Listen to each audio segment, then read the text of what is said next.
Hey Technatious Tigers, here is your G Suite Tip of the Week number 2. Managing multiple Google accounts from one laptop.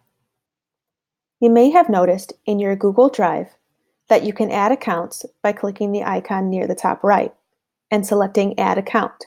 However, this often is glitchy and may cause frustrations. So I suggest that you go to the top right corner of your Google Chrome web browser and click on the icon or the photo that is there.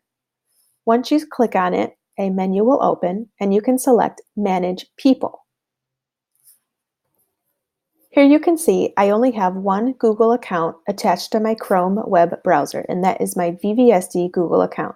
If I needed to remove that account, I simply hover over the image, click on the 3 dots near the top right corner, and select Remove this person. When you need to add an account, go to the bottom right corner and select Add Person.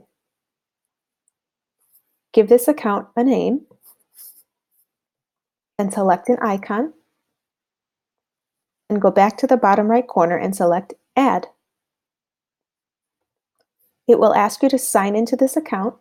Go ahead and select Sign In. Enter the email for that Google account and select Next. Then enter your password. Select Next again.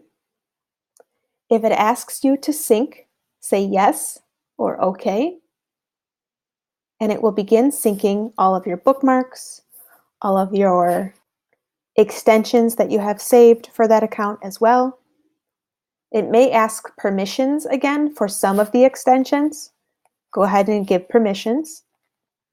Once you have noticed all of your bookmarks are present and all of your extensions that you had are present, it is done syncing with your account and you may begin working. Now, in order to switch back and forth from account to account, I simply select the icon in my Chrome web browser near the top right corner. Then I can either manage people and add another account, or I can select the account that is already synced and switch to that one to begin my work here. Again, top right corner, icon or photo. To add another person, you can select Manage People, or to switch between accounts, select the account that you would like to begin working with. Give it a try and let me know how it goes. Thanks for watching.